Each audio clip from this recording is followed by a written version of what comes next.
हजूर यहाँ तो ताला पड़ा और आगे पार्किंग लगी हुई है। ये सिर्फ बेऊ का ही नहीं है इशू, ये सब में बंद है। तमाम हॉस्पिटलों में सब गेट जो है वो एक्टिव नहीं है। आप इमरजेंसियों में चले जाएं, दिखाएं कि आपको वहाँ पे कोई रेत की बाल्टी नजर आएगी। बड़ा बुनियादी एलिमेंट है, बहुत बुनियादी एलिमेंट है। SOPs के उसमें शामिल है। पहले भी ये साने हुए, हमने सबक नहीं सीखा, इस खिलवाड़ को बंद किया जाए। तो एक पंजाब के डिस्ट्रिक्ट के अंदर ICU के अंदर तमाम बच्चों की डेथ होगी, तो तकदीर आला पंजाब ने कुछ अरसे के लिए वो ICU ही बंद कर दिया था, फिर वो बच्चे बाहर आगे मरते थे। रिक्शे में बैठकर चाय नहीं इंजॉय कर रहा मैं, एक इंतहाई अफसोसनाक साने के बाद अपने अस्पताल का हाल देखने आया हूँ, जो मेरे दफ्तर के भी करीब पड़ता है और पूरे पंजाब का सबसे बड़ा अस्पताल है।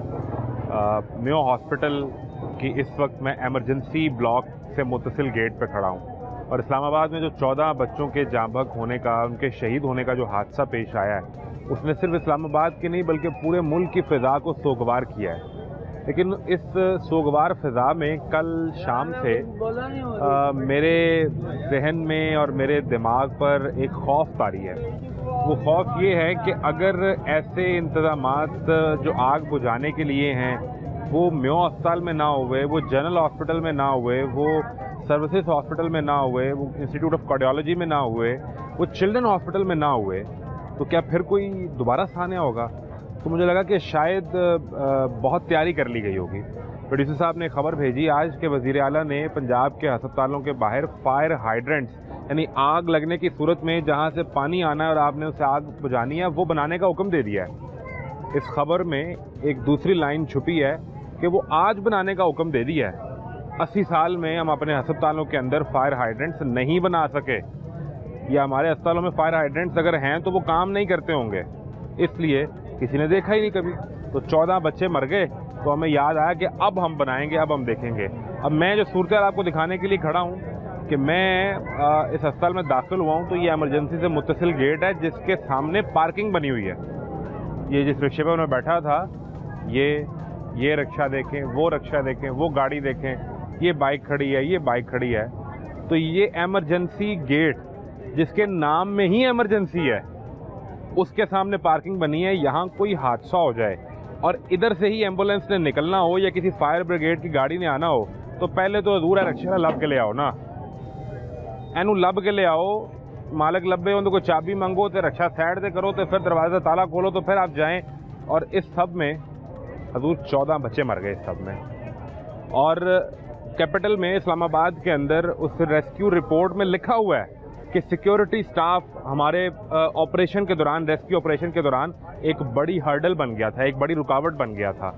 तो यहाँ तो आपने पार्किंग लगवा दी है, ये लें, ये आपने मेयो हॉस्पिटल में एमरजेंसी के गेट पर आपने ताला डाला और उस ताले के सामने आपने पार्किंग लगवा दी। किसने लगवाई, कौन लगवाने वाला है? ये अगर कोई हादसा हो जाएगा तो हम एक कमेटी बनाएंगे और फिर जब कमेटी खेलेंगे तो शायद किसी कागज़ पर लिखा हो। ये सूरत आपको दिखाने के लिए आए हैं। एमरजेंसी के साथ मुत्तसिल दरवाजे को ऊपर वेल्ड करके बंद किया हुआ है।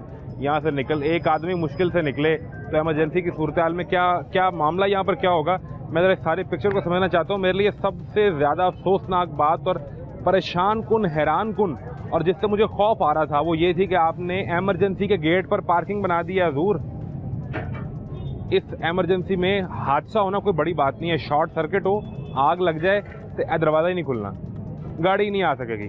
उसे आप कहेंगे जाओ पूरे लाहौर के ऊपर से 3 किलोमीटर गुजार के वो सामने मेन गेट से आओ जहाँ नीला गुंबद पे काम चल रहा है, तो तुम वहाँ से वैसे ही नहीं आ सकते। इस सूरत हाल को जब हमने ऑब्ज़र्व किया है ये गेट की, तो मैंने फौरी तौर पे जो सब्जेक्ट एक्सपर्ट हैं, मैंने कोशिश की कि उनसे रब्ता हो सके।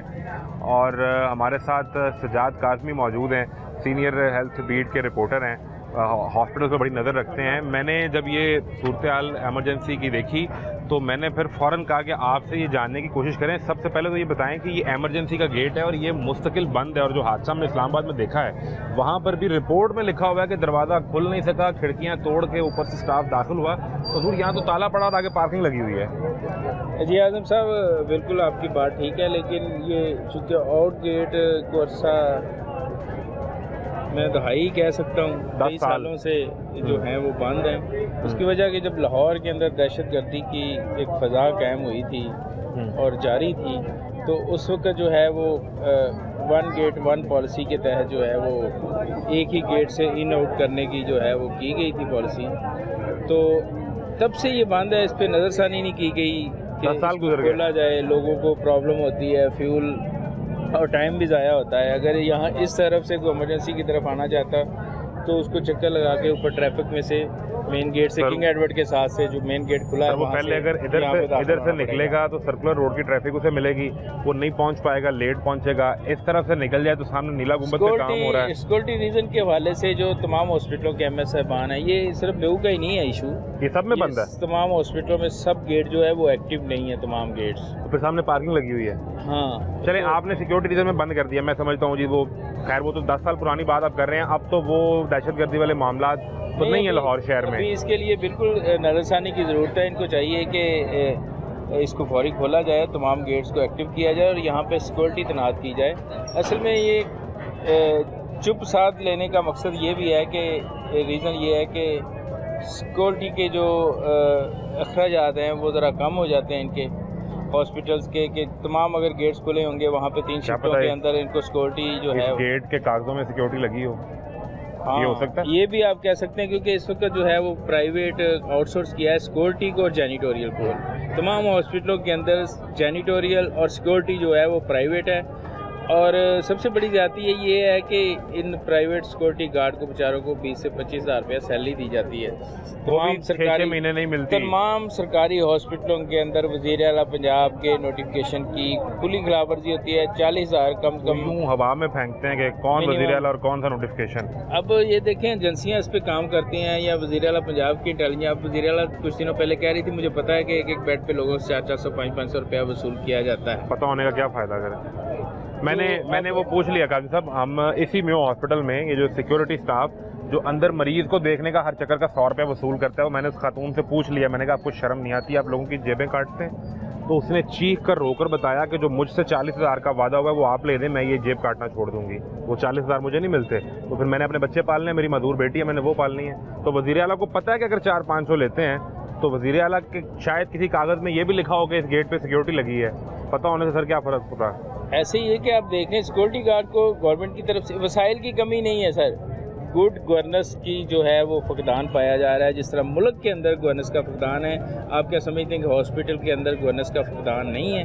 गवर्नेंस का फकदान है, वसाइल की कमी नहीं है, मेडिसिन के पैसे हैं, इक्विपमेंट है, डॉक्टर्स हैं, इंतज़ामी डॉक्टर्स हैं, तमाम वसाइल हैं, लेकिन गुड गवर्नेंस की कमी की वजह से जो है वो ये सारे इंतजाम जो है वो। एक और तरफ आपकी तवज्जो दिलवाना चाहता हूँ कि वो जो एग्जीक्यूटिव डायरेक्टर हैं पिम्स हॉस्पिटल के डॉक्टर इमरान सिकंदर, पहले तो मुझे ये बताएं कहीं पंजाब में उन्होंने यहाँ लाहौर में सर्व किया? कभी आपका कोई आमना सामना हुआ, आपने रिपोर्ट किया हो उनके बारे में कभी कुछ, या कुछ खबर आपके पास आई हो?